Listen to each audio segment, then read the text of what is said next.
Se você é membro da nossa igreja, ou tem nos acompanhado, seja presencialmente ou online, sabe que estamos em uma série de mensagens no livro de Atos, intitulada Sereis Minhas Testemunhas. E hoje nós chegamos ao capítulo 3, onde nós meditaremos em alguns versos deste capítulo. Então nós pedimos que o Espírito Santo nos guie neste momento de reflexão na sua palavra.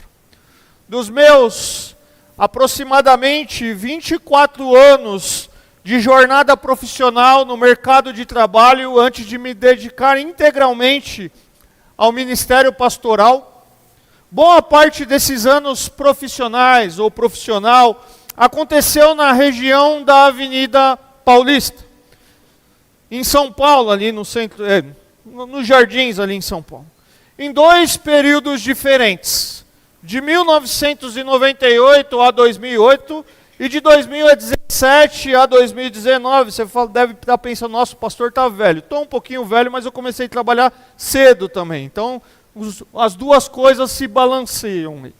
Mas quem conhece aquela região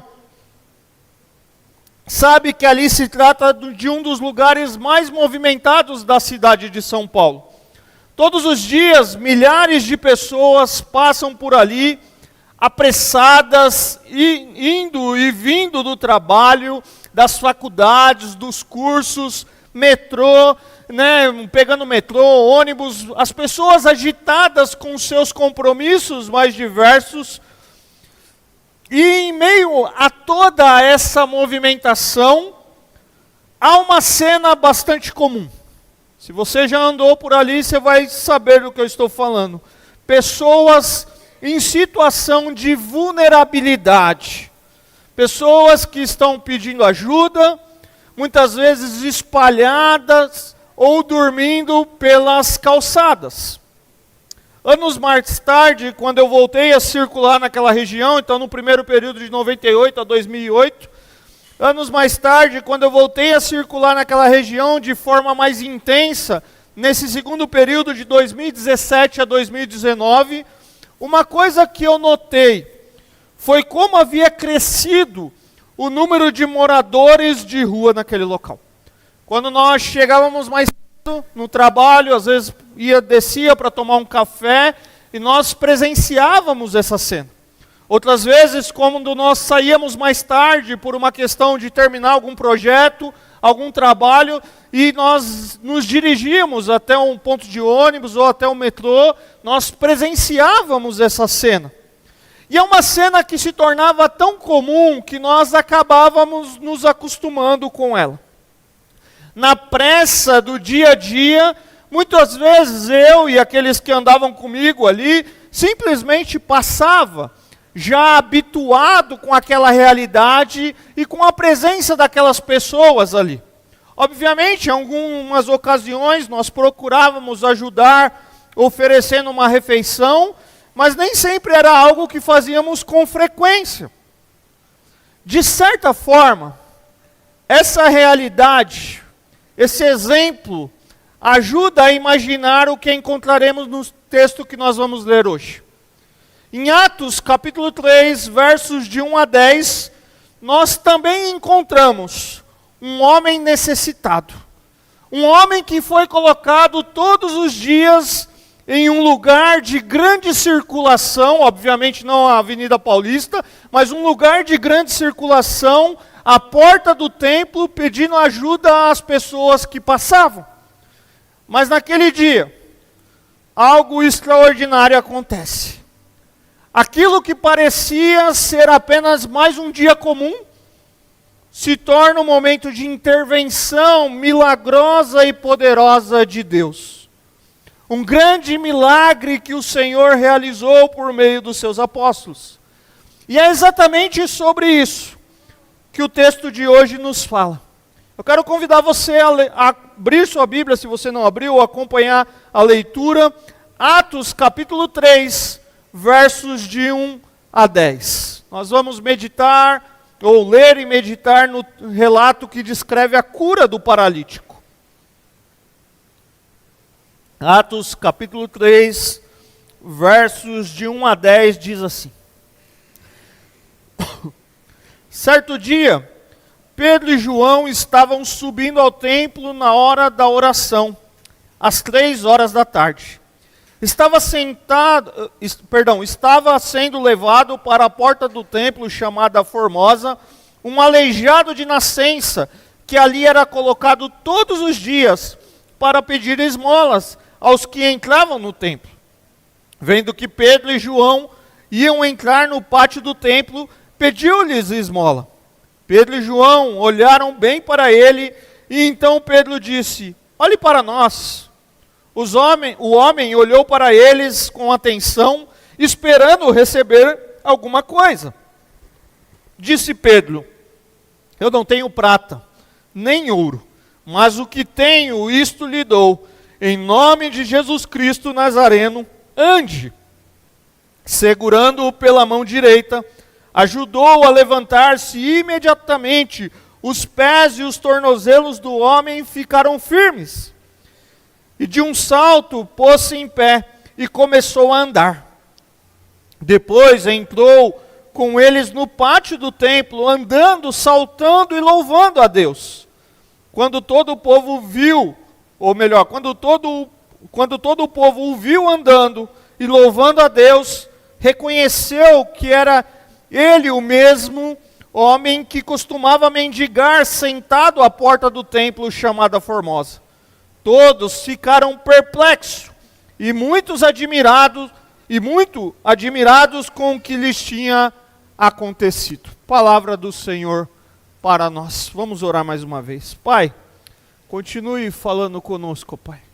Que o Teu Espírito Santo fale ao nosso coração, ó Pai, aquilo que o Senhor deseja nos falar por meio da Tua palavra. É assim que nós oramos. Em nome de Jesus. Amém.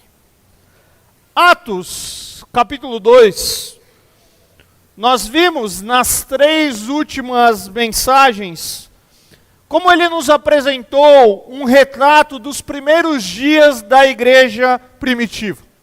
Quais eram as suas prioridades? Como eram os seus relacionamentos? Como era a sua dinâmica espiritual? O dom do Espírito fortalecia os apóstolos. O evangelho era proclamado com ousadia e a igreja crescia, centrada em Deus e em sua palavra. Nós vimos e demos detalhe de como era a vida daquela igreja cheia do Espírito Santo. Eles perseveravam no ensino dos apóstolos. Era uma comunidade marcada pela comunhão, uma comunidade marcada pela oração, era uma comunidade comprometida com o cuidado mútuo, onde a generosidade e o amor eram visíveis na maneira como ajudavam uns aos outros. E por fim, nós vimos que era uma igreja que testemunhava do Evangelho, de modo que o Senhor continuava acrescentando à comunidade aqueles que estavam sendo salvos. Atos 3, que nós lemos, ele dá continuidade ao relato da pregação do Evangelho e da obra miraculosa do Espírito Santo por meio do ministério dos apóstolos. O texto, ele continua a nos mostrar, a nos contar como era o dia a dia da igreja primitiva. Como era o dia a dia daqueles irmãos, daqueles primeiros irmãos e dos apóstolos de Jesus. E nessa noite, eu quero meditar com os irmãos nesse texto, a partir daquilo que eu vou chamar de 2 movimentos. No primeiro momento, nós veremos a narrativa do milagre que o Senhor realizou por meio dos apóstolos. E no segundo momento, nós vamos fazer algumas considerações sobre o texto, extraindo lições e aplicações para a nossa vida. Normalmente eu faço os 2 juntos, eu vou expondo o texto e vou tirando lições. Hoje eu vou fazer diferente, eu vou fazer a exposição do texto, esse é o primeiro movimento, e depois nós vamos fazer considerações e aplicações sobre o texto. Nós vimos a semana passada, em Atos capítulo 2, verso 43, que dizia assim: todos, ou diz, né, nas suas escrituras, todos estavam cheios de temor e muitas maravilhas e sinais eram feitos pelos apóstolos.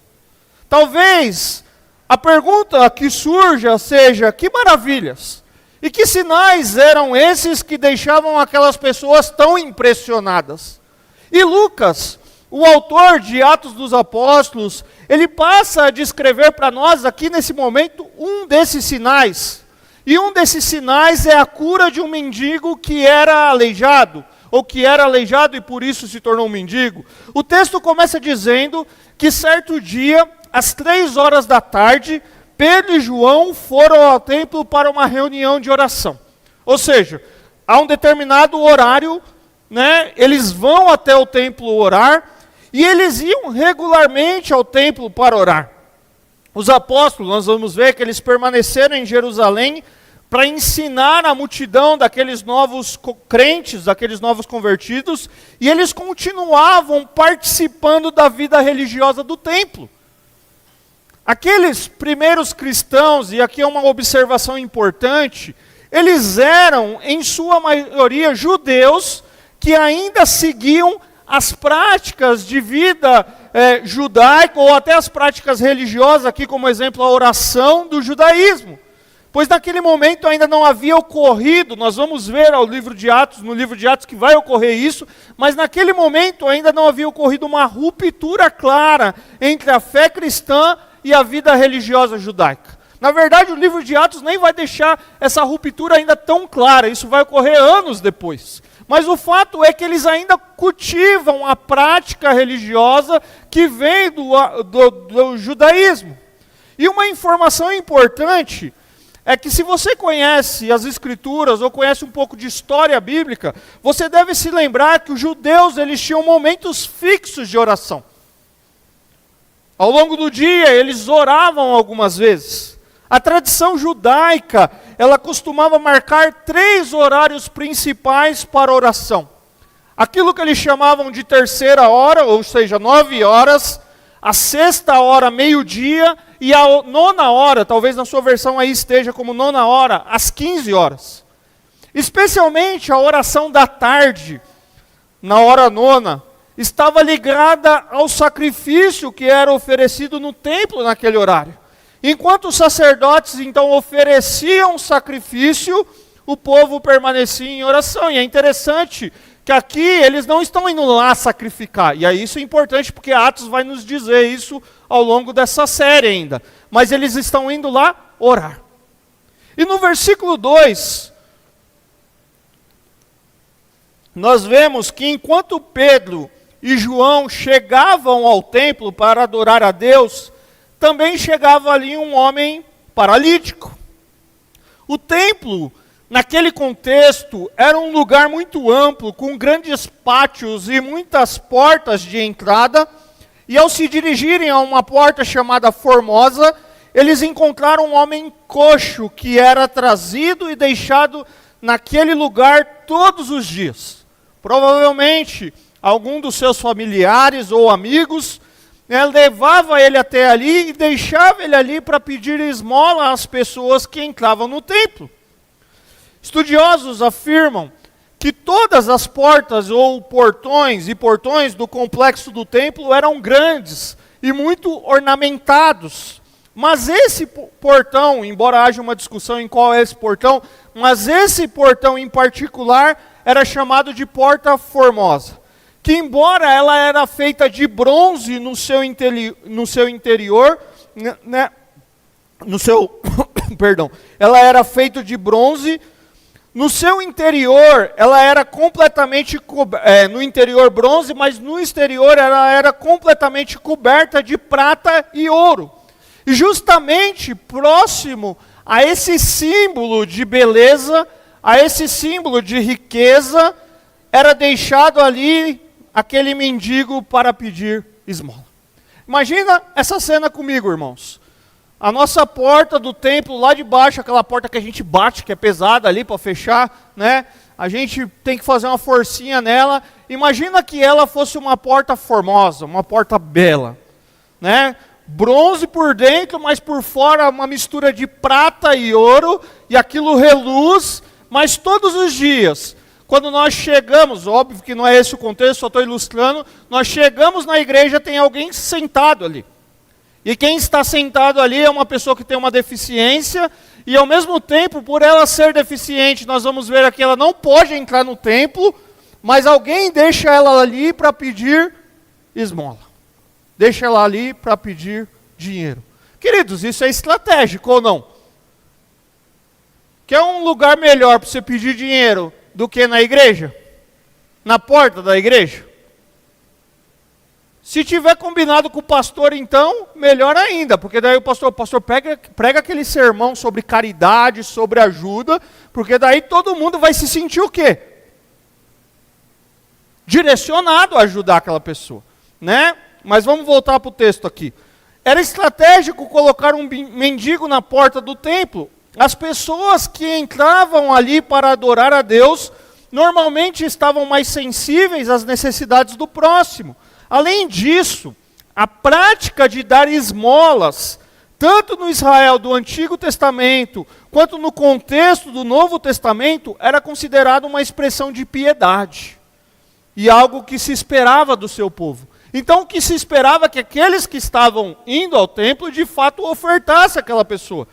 Também é importante lembrar que as pessoas, como eu disse, com certas limitações físicas, enfrentavam restrições no acesso à vida religiosa do templo. Aquele homem, queridos, ele permanecia do lado de fora não só para pedir esmola, mas ele, dependente da misericórdia das pessoas que passavam ali, mas também ele não podia entrar e ter acesso a alguns locais ali. Enfim, aquele homem era paralítico desde o seu nascimento.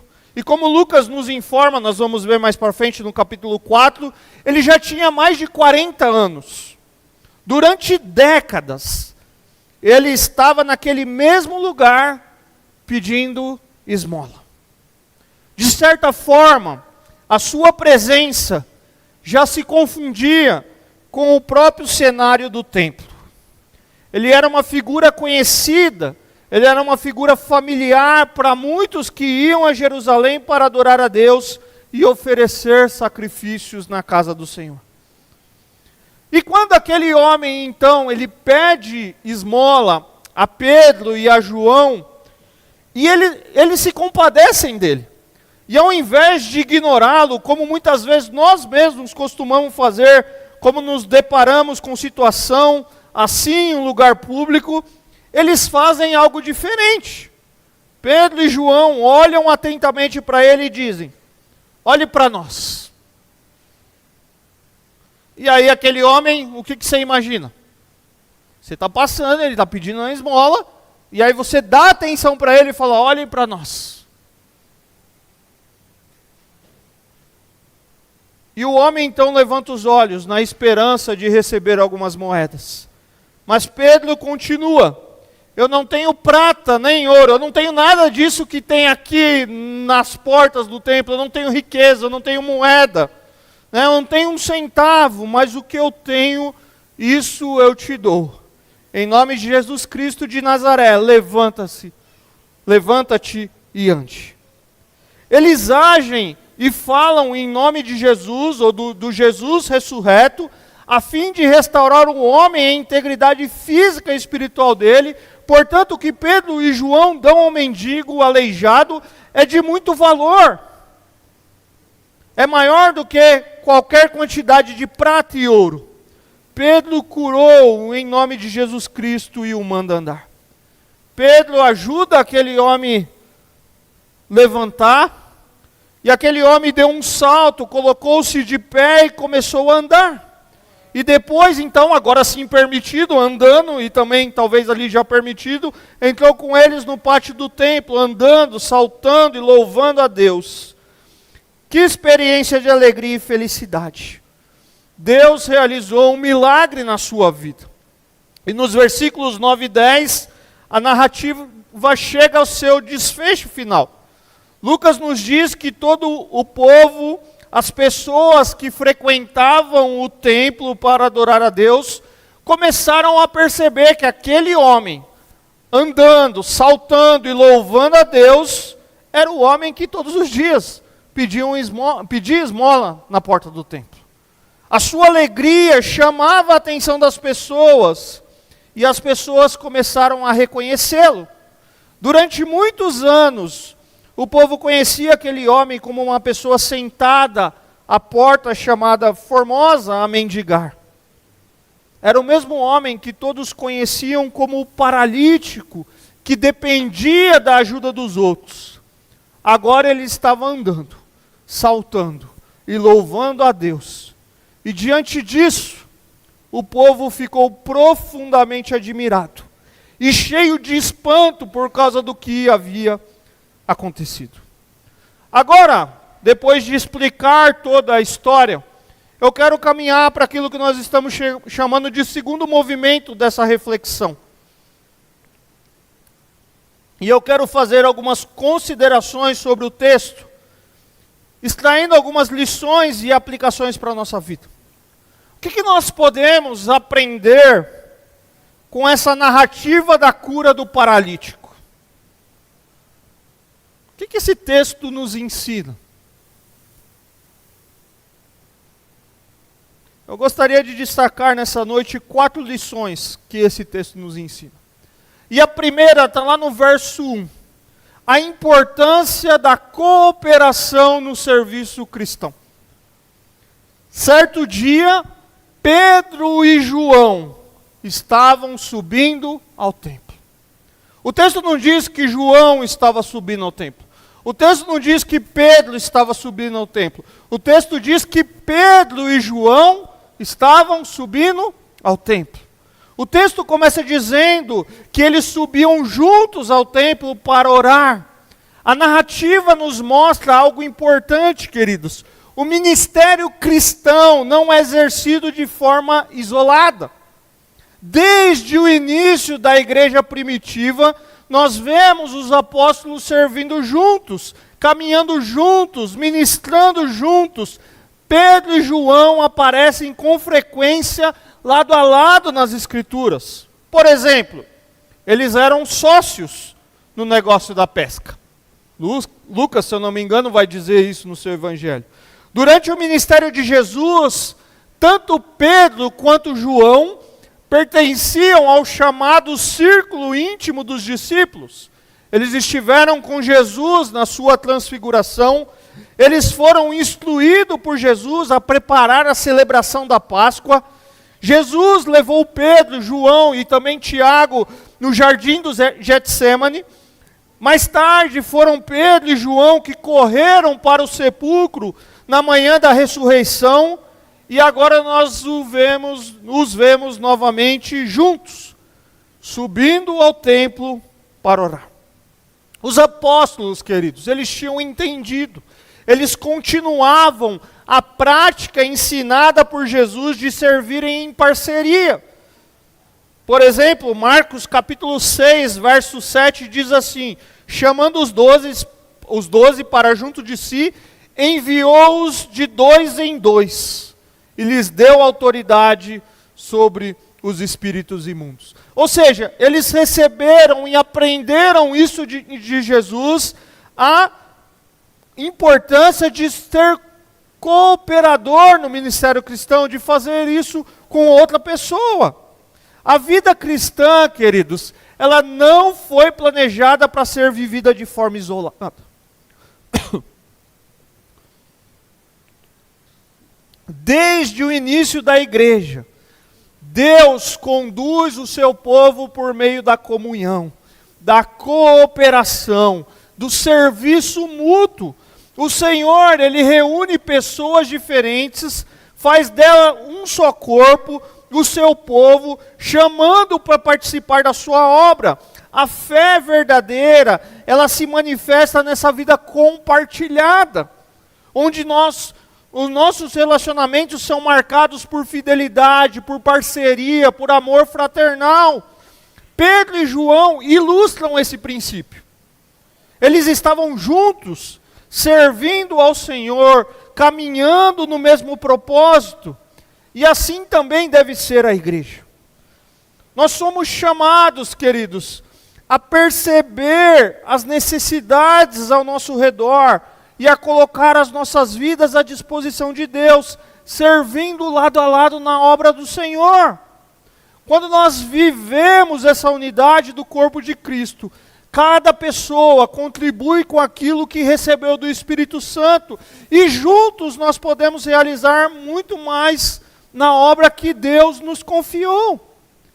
A própria igreja reunida hoje aqui em culto é um exemplo disso aqui.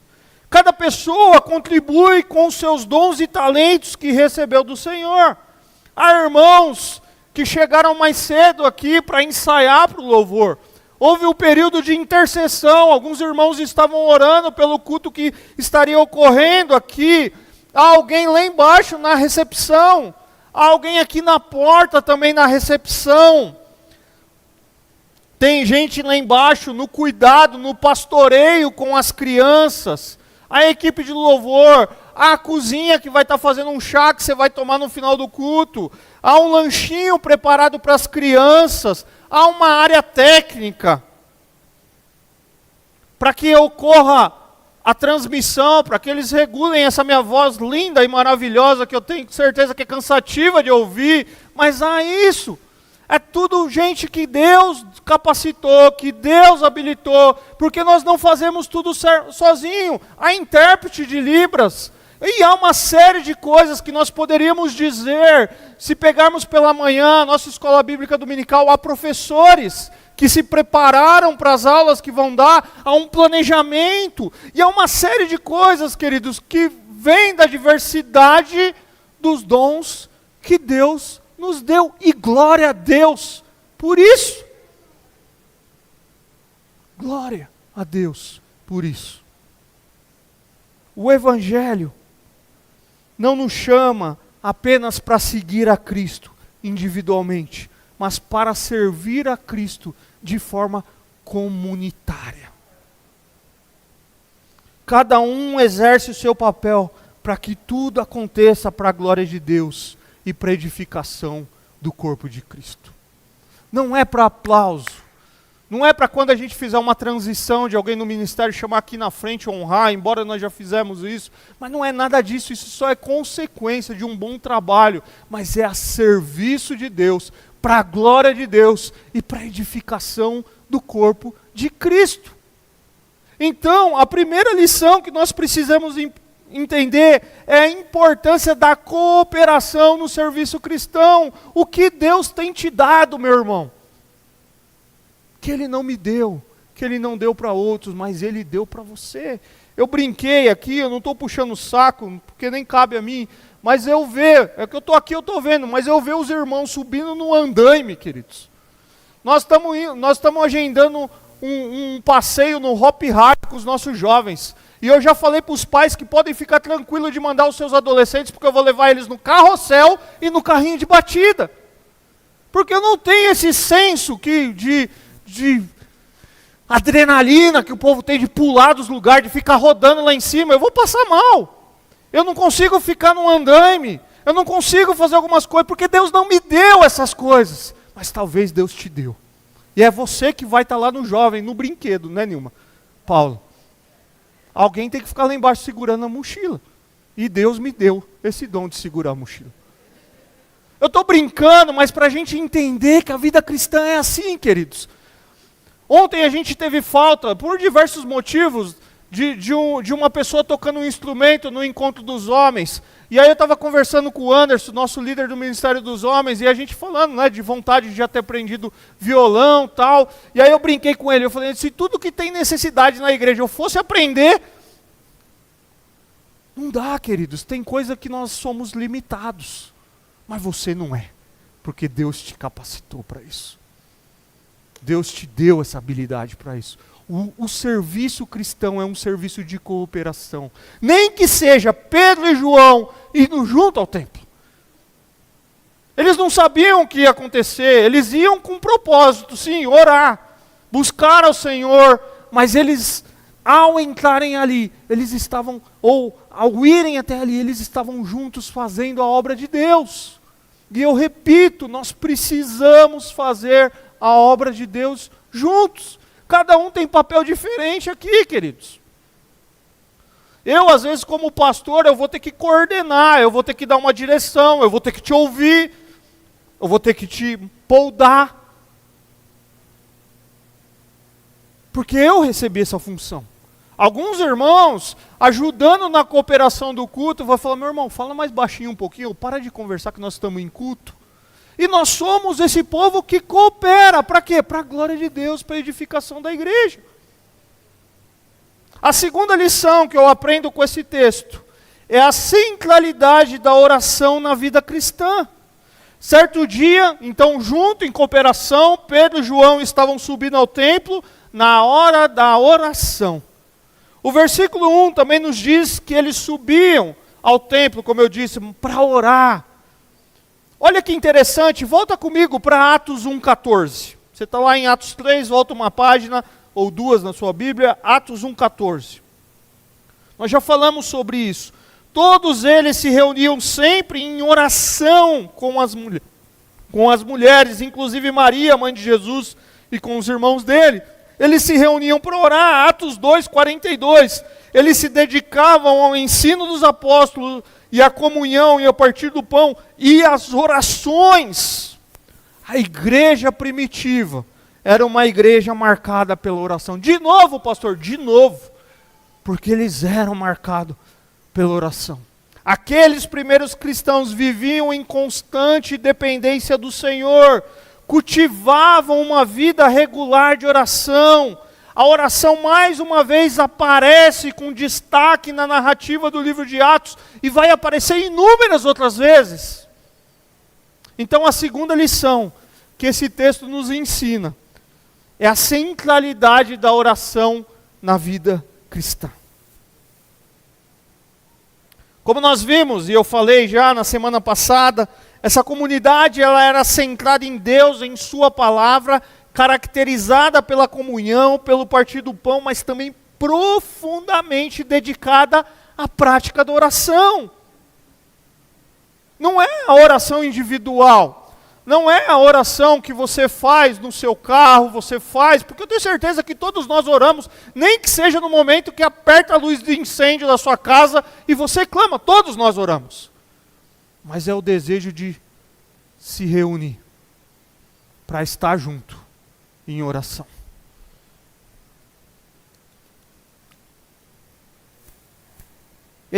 Nós como cristãos, desfrutamos desse privilégio de chegar ao trono da graça para falar com Deus. Por isso, a oração deve ocupar um lugar essencial na vida do crente. É por meio dela que nós nos aproximamos de Deus. É por meio dela que nós cultivamos um relacionamento vivo com o nosso Pai. Na oração, queridos, nós expressamos nossa adoração, nós confessamos os nossos pecados, nós agradecemos pelas bênçãos recebidas, nós apresentamos ao Senhor nossas necessidades e as necessidades de outras pessoas. A oração é, em essência, uma expressão da nossa dependência de Deus. Orar nada mais é, simplificando, de dizer, eu preciso do Senhor. Eu dependo do Senhor. Eu não controlo todos os cenários da minha vida.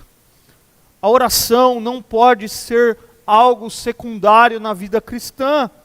É por meio dela que somos fortalecidos. É por meio dela que nós somos orientados. É por meio dela que nós somos sustentados pelo Senhor. Quando a igreja ora, ela diz, Senhor, nós dependemos do Senhor. Nós buscamos a sua direção. Nós buscamos a sua graça para viver e para servir. Assim como nós vemos nessa igreja, nós somos chamados a cultivar uma vida constante de oração.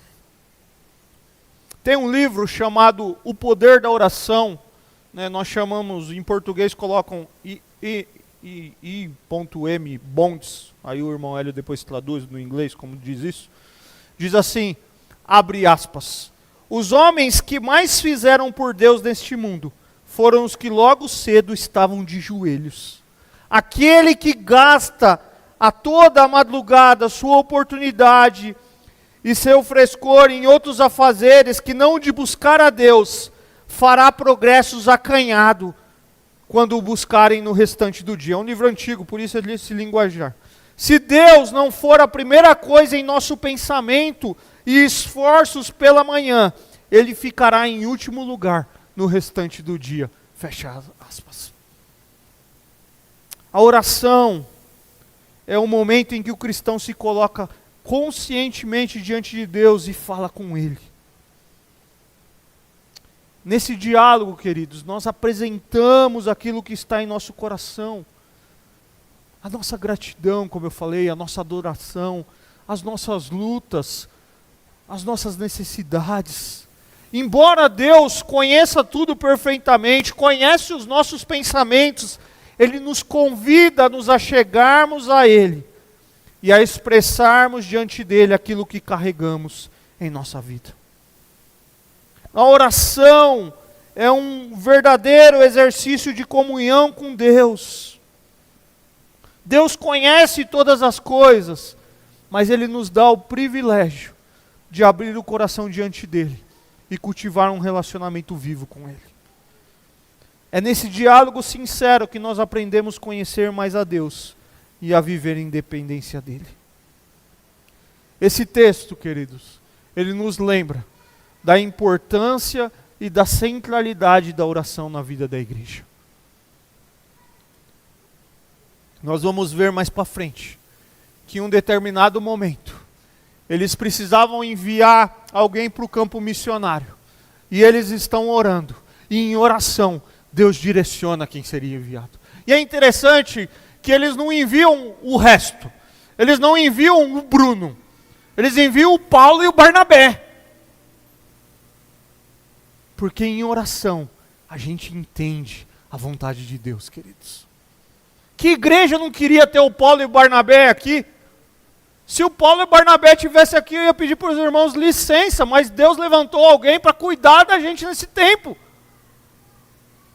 Eu quero ser cuidado por eles. Mas em oração, eles reconheceram que eles precisavam ser enviados. Eles abriram mão, queridos, daquilo que talvez nós queríamos aqui. Porque em oração, a gente reconhece a vontade de Deus. Muitas vezes nós não experimentamos mais do agir de Deus, porque oramos pouco. Por isso, valorize o momento de oração, participe, ore com seus irmãos, interceda uns pelos outros.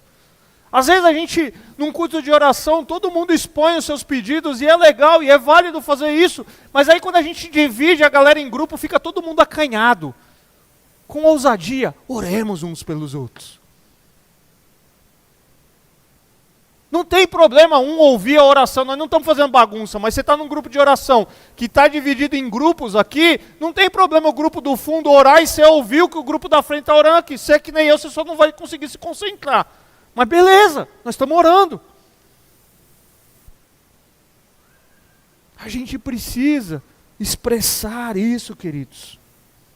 Pedro e João estavam indo ao templo para orar, mostrando que buscar a Deus fazia parte da rotina deles. Uma igreja que ora, ela reconhece que depende de Deus e ela depende do poder de Deus.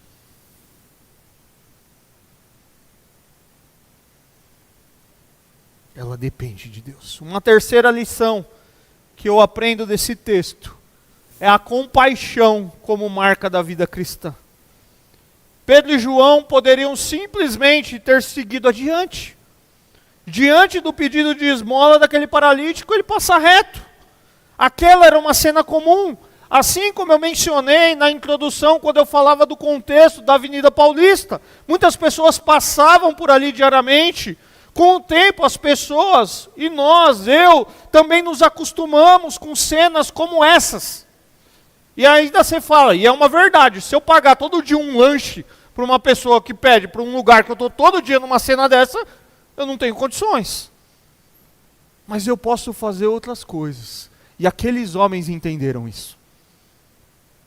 E eles então fixam os olhos naquele homem e diz: olhe para nós. Queridos, imagina uma pessoa numa situação de vulnerabilidade, deitada na rua, onde você está com medo de passar do lado dela, porque vai que ela puxa seu pé e te assalta. Não era essa a cena, mas eu estou trazendo para o nosso contexto.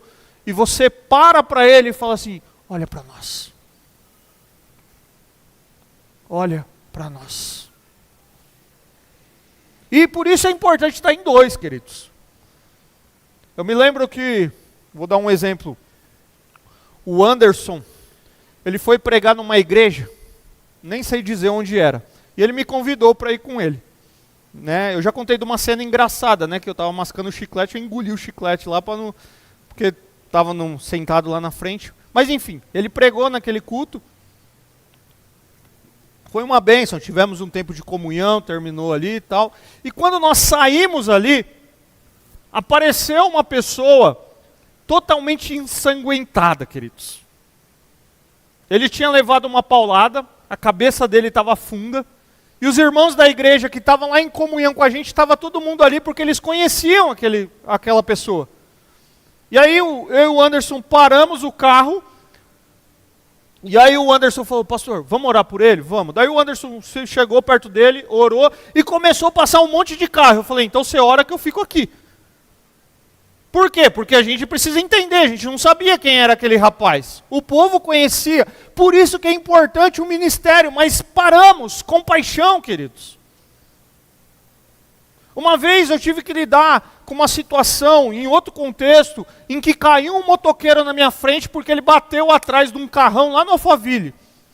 E eu lá, na época, tinha um Corsinha atrás, aí o motoqueiro folgado, querendo engrossar pro cara, eu falei: cara, é o seguinte, eu parei aqui para te dar uma assistência, você ainda está me responsabilizando por algo que eu não tive nada a ver. Mas é parar, queridos, é dar atenção. Talvez não como eu fiz naquele dia.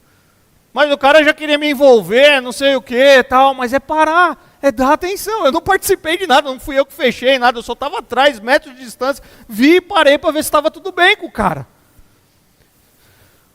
Esse detalhe de olhar para eles revela algo importante. Os apóstolos não trataram aquele homem como alguém invisível. Eles realmente o enxergaram. Eles perceberam as suas necessidades e eles demonstraram compaixão. Eles não demonstraram apenas religiosidade, né? Como nós vamos ver nas parábolas que Jesus conta em uma delas. Quando alguns estavam se dirigindo ao templo e lida com uma pessoa em situação, e aí ele começa a exemplificar líderes religiosos, e pega um que não era daquele contexto, e quem foi o irmão dele? Quem foi que teve compaixão dele? A compaixão é uma marca da vida cristã. Segundo o dicionário da língua portuguesa, a palavra compaixão significa participar da dor do outro, compartilhar o sofrimento alheio e ser movido por um sentimento que desperta o desejo de ajudar, aliviar a dor de quem sofre. Ao caminhar com Jesus e pela ação do Espírito Santo, aqueles discípulos foram transformados e aprenderam a se tornarem mais sensíveis às necessidades das pessoas ao seu redor. E é exatamente isso que nós vemos aqui. Eles não ignoram a situação daquele homem, mas eles se colocam à disposição para ajudá-lo, mesmo não tendo recursos materiais naquele momento. Compartilham com ele aquilo que eles possuíam, o poder do Espírito Santo e a autoridade no nome de Jesus. Quando Cristo vive em nós, quando Cristo nos molda a sua imagem, nós somos chamados individualmente e como igreja a viver essa mesma compaixão de maneira prática, amando, acolhendo e servindo ao próximo. Nos evangelhos de Jesus, Marcos capítulo 6, verso 34, naquele momento da multiplicação dos pães, olha o que diz o verso 34. Quando Jesus saiu do barco e viu uma grande multidão, teve compaixão. E a palavra de Deus também nos ensina que nós, como seus discípulos, devemos ter o mesmo sentimento de Cristo Jesus. Seja a atitude de vocês, filipenses, a mesma de Cristo Jesus. A compaixão foi uma marca do ministério de Jesus. Também pode ser e deve ser uma marca da vida cristã e da igreja de Cristo. O Evangelho, queridos, transforma a maneira como olhamos para as pessoas ao nosso redor. Aí você fala, pastor, mas já ajudamos tanta gente, já nos decepcionamos com tanta gente. Eu também já passei por tudo isso, mas o nosso Senhor, que morreu na cruz por mim e por você, nos ensina, apesar de nós, de não querer estar perto, a nos estendermos as nossas mãos. É compaixão, queridos. A decepção dói. A traição dói, o oportunismo dói, mas apesar disso, nós somos chamados a ser uma igreja que demonstra compaixão. Vivemos dias difíceis, vivemos dias de muito, sim, oportunismo, muitas coisas, mas o nosso Senhor, sabendo que eu seria quem eu sou, Ele morreu na cruz por mim. Ele teve compaixão de mim. E Ele teve compaixão de você. Então a gente precisa continuar estendendo as mãos. Com critérios, sim, queridos. Critérios fazem parte. Mas sendo uma pessoa que olha para a necessidade do outro. Não dá para a gente ter alguém na porta do templo, arrastar o cara de um lado para o outro para a gente estacionar o nosso carro, não que isso tenha acontecido, e dizer, fica aí, se terminar o culto eu vou ver se tem alguém que tem lá um cobertorzinho para colocar você aí, fica aí. Não! A gente pode fazer mais.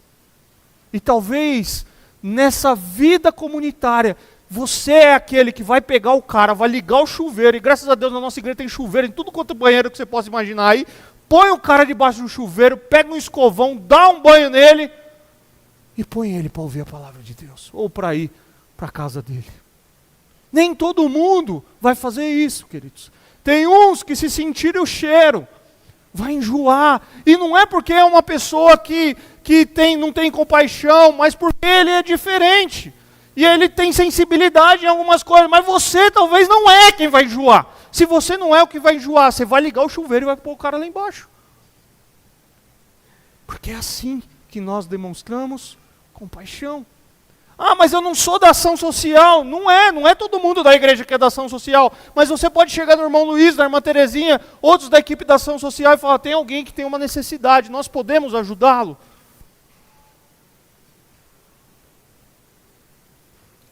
Nós vamos sair dando dinheiro para todo mundo no final do culto? Não, porque também nós precisamos ter critérios. Nós já vimos coisas erradas nesse sentido, mas é o coração de olhar nos olhos e entender a necessidade e a dor do próximo.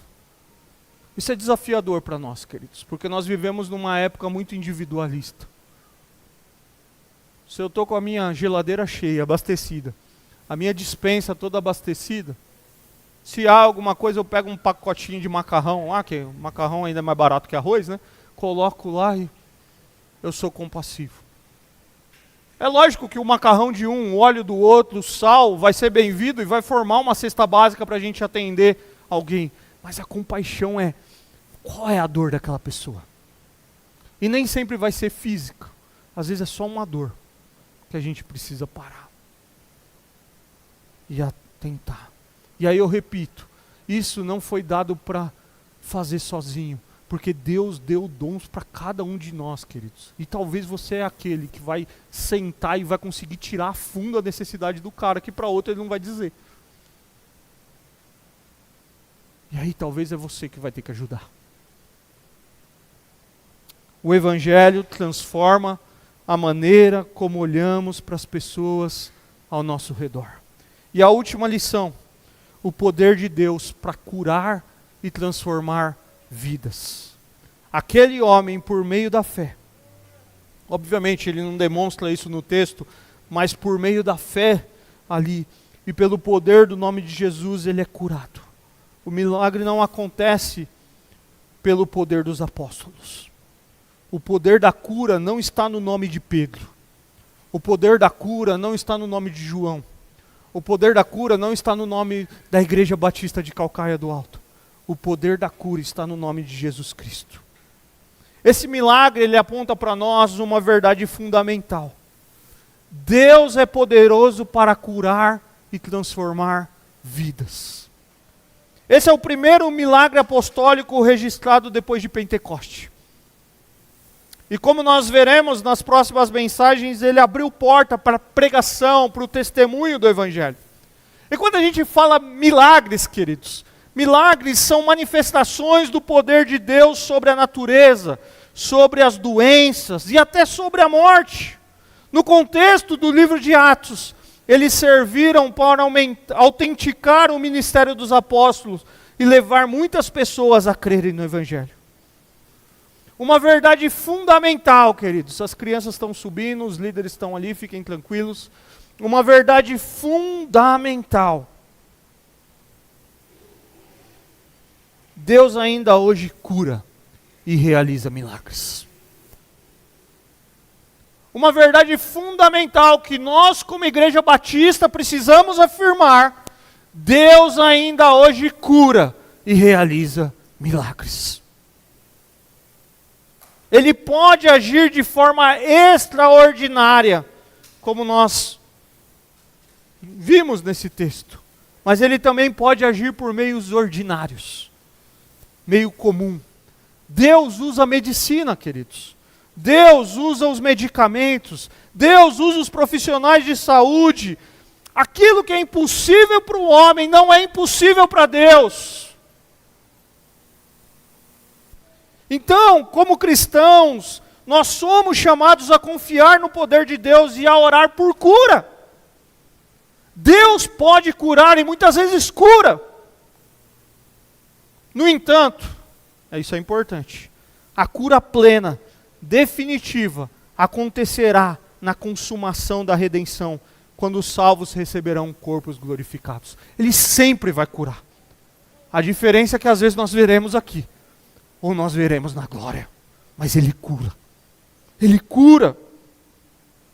Por isso, nós oramos confiando no poder de Deus, mas sempre submissos à sua vontade, que é boa, perfeita e agradável.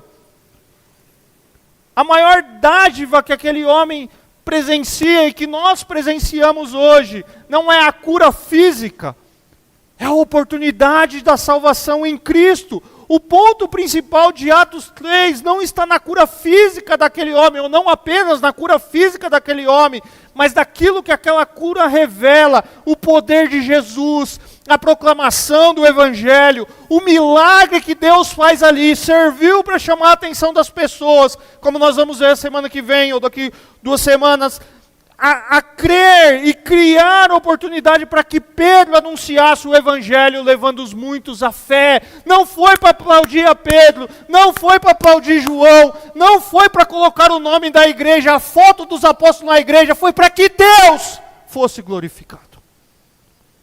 Foi para que o Evangelho fosse pregado.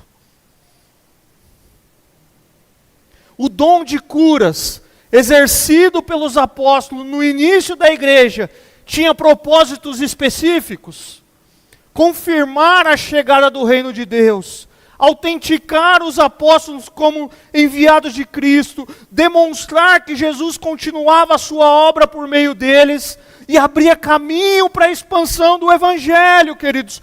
Deus continua curando hoje, nós devemos orar por isso. No entanto, existe uma diferença entre o dom de curar exercido de forma apostólica no início da igreja e as curas que Deus continua realizando em resposta à oração do seu povo. Você pode orar, Deus pode curar, mas o poder não está em você, o poder está em Jesus, que opera e cura.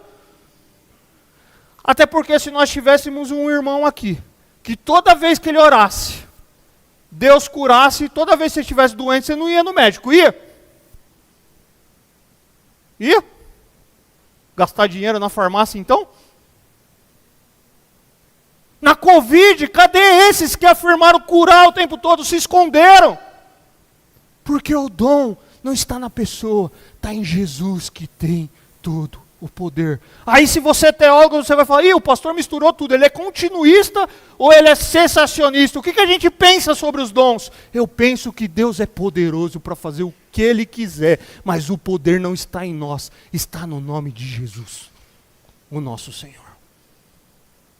Ele pode te usar, e você pode orar no leito de um hospital, e aquela pessoa ser curada, porque o poder não está em você, Mas Ele pode, na outra vez que você achar que você é o super cara e for orar pelo outro, aquele não sobreviver e vai ser curado na glória. Porque o poder não está em nós, está em Jesus, o nosso Senhor. Deus não deixou de curar após a era apostólica. Ele continua agindo segundo a sua soberana vontade. Mas os milagres não são um fim em si mesmo. Eles são sinais que apontam para algo maior. O Evangelho, a pessoa de Jesus Cristo e a salvação que Ele oferece. O maior milagre, queridos, não é andar novamente. É receber uma nova vida em Jesus Cristo. Porque o próprio Jesus vai dizer que é melhor a gente perder uma parte dos nossos corpos, o nosso corpo, e estar no reino de Deus, do que com essas partes que nos faz pecar, estar distante do reino de Deus. Então, o maior milagre é receber uma nova vida em Jesus Cristo. Eu quero caminhar para a conclusão dessa mensagem, ressaltando as 4 lições que nós aprendemos para a nossa vida. Primeiro, o valor da cooperação no serviço cristão. Pedro e João estavam juntos, servindo ao Senhor. A vida cristã não foi feita para ser vivida de forma isolada, mas em comunhão, em cooperação no corpo de Cristo. E a minha pergunta para você é: o que Deus te deu, que Ele não deu para outro? Eu já contei aqui, eu não quero me alongar em outros momentos, mas no início da minha liderança na igreja, eu ficava muito bravo com algumas questões. Eu tenho uma facilidade com algumas coisas, e aí a gente ia fazer escala da EBD. E era uma loucura aquilo, que colocavam os nomes, uma bagunça tal. Aí um dia eu cheguei no pastor e falei: pastor, o que está acontecendo? Os caras não conseguem, colocar a data, o nome do professor, o número da lição, uma coisa tão simples. E aí o pastor olhou para mim aquele dia e falou assim: tem coisas que Deus deu para você, Bruno, que não deu para outros. Tem coisa que você sabe fazer, querido, que outro não sabe fazer. Talvez a sua planilha vai ser bagunçada. Talvez você não vai conseguir mesmo colocar a data. Eu lembro que sentei com a Daísa, ela foi fazer o currículo do programa de Libras aqui da igreja, da EBD. E aí, beleza, eu sentei e expliquei para ela, tal, e para mim aquilo muito lógico, porque eu tenho facilidade com essas coisas, mas para ela foi difícil, porque nós somos pessoas diferentes, queridos. E a gente precisa entender isso. Nós temos facilidades. Você vai ser aquele que vai ligar o chuveiro para o sujo, o outro vai ser o que vai ter nojo, porque ele não aguenta aquele cheiro forte de suor, de dia sem tomar banho. Mas o importante é que, se você é um nojentinho, que não vai sentir o cheiro, você esteja aberto para o que Deus deseja fazer. Deixa o que vai ligar o chuveiro, porque é uma cooperação. Deixa eu segurar a mochila do seu filho, porque eu não vou nos esportes radicais. Na época do Play Center, pessoal, eu fui uma vez na minha vida no Play Center e prometi para mim mesmo que nunca mais eu iria. Para vocês verem o meu nível de adrenalina. Quando eu viajava a trabalho, já eu contei aqui, a única hora que eu dormia no avião é quando o avião estava indo para a pista decolar. Fora isso, eu ficava acordado o tempo todo. Para vocês verem o quanto eu sou radical. Mas você talvez é aquele que Deus deu coisas que Ele não deu para outros. Talvez você tenha aquele detalhezinho que é importante, é a planilha que você vai fazer. Talvez é o juntar a cadeirinha aqui, quando sai o pessoal, que fica tudo solto aqui, é normal, porque a gente senta, você vai ser aquele que tem o perfeccionismo, vai vir com ferro aqui e vai passar para ficar tudo picadinho, mas não reclama de quem não faz, porque Deus deu isso para você, a paciência para você. Eu louvo a Deus pela vida dos nossos irmãos do louvor, porque Deus não me deu esse talento e nem essa paciência. Esses caras passam a música às vezes 3, 4, 5 vezes, eu falo: não vai acabar logo esse negócio? Porque eles querem fazer com excelência. para a glória de Deus. Nós vamos voltar aqui. Aqui tem que fazer tal coisa. Mandaram lá em tal tom. Porque Deus deu, queridos, é cooperação. A centralidade da oração na vida cristã. Aqueles homens estavam indo ao templo para orar. A igreja que deseja experimentar o agir de Deus precisa ser uma igreja que ora e depende do Senhor. A importância da compaixão. O Evangelho transforma a maneira como nós olhamos as pessoas ao nosso redor. E Deus cura e transforma as vidas. Aquele homem foi curado em nome de Jesus. Mas o maior milagre não é apenas a cura física. É a transformação que Cristo realiza no coração humano. E talvez haja aqui nessa noite pessoas que ainda não experimentaram dessa transformação.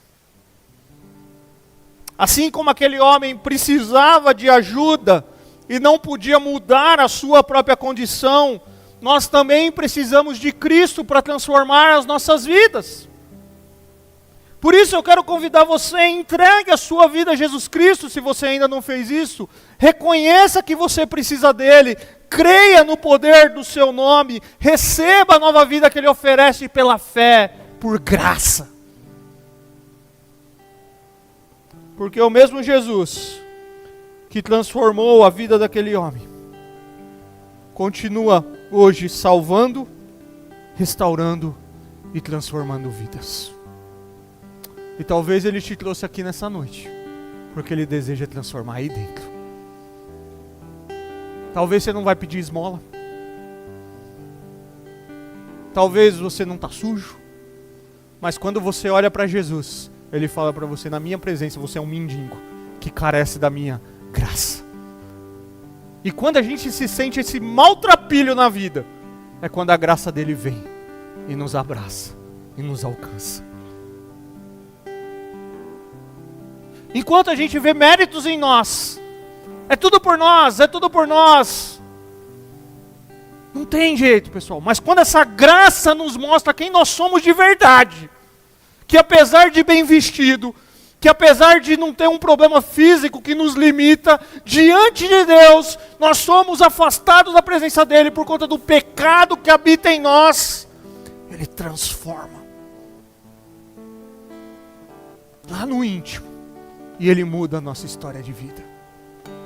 E para nós que somos a sua igreja, ele olha para mim e para você e diz, vamos trabalhar junto. Vamos orar mais. Vamos ter mais compaixão. E vamos continuar crendo nesse nome que pode todas as coisas. Um nome que é todo acima de todo nome. Aquele que vem, conhecendo todas as coisas, se humilha. Mas que o fato de assumir a nossa humanidade já é uma humilhação, mas que recebe o nome acima de todos os nomes, do qual eu e você precisamos nos dobrar para ter a salvação em Cristo Jesus. Um caminho ele abre no mar e eu dou graças, aleluia. Mesmo sem eu merecer, meu Deus fez. Mesmo sem eu entender, meu Deus fez.